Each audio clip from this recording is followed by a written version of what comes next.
Now come to the third one, which is 505 alloy, in which composition are 0.8% magnesium. What does it mean? It means they are having the very less amount of magnesium is there. Okay, so and in this case we are having the more magnesium, and if more magnesium, they are having the more high strength. It means in the alloy where we are having the less magnesium, the strength would be less obvious. So moderate strength with the excellent corrosion resistance. Okay, so good inno- anodizing characteristics suitable for the architecture applications. If we talk about the applications in roofing, siding, road signs, decorative anodized components. These are the applications of five. Now, the fourth one is 5456 alloy.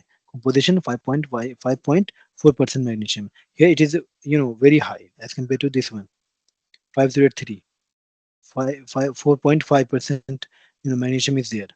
They are having high strength. Okay, but this this particular alloy is having 5.1% magnesium with 0.8% manganese and 0.1% 1.2% chromium.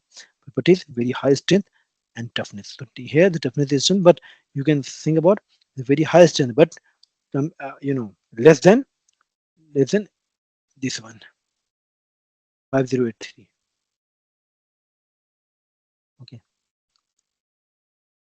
used in high load application requiring the impact resistance.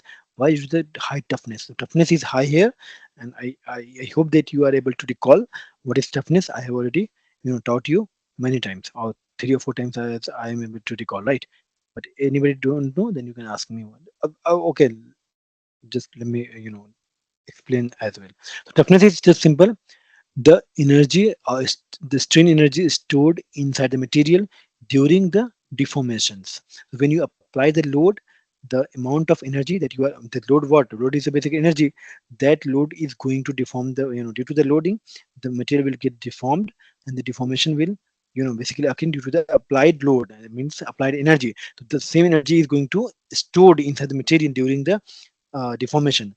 That energy is known as per unit volume is known as your sorry, yeah, toughness. That energy, not per unit volume, just energy, total energy, is known as toughness, and that energy per unit volume is known as strain energy basically. Okay, so the strain energy stored up to fracture point. Toughness total means, how much load that you have, how much energy that you have applied to the material up to the fracture, up to the ultimate stress, that is known as your uh, toughness.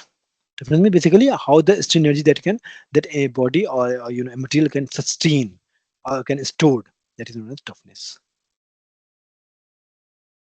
Okay.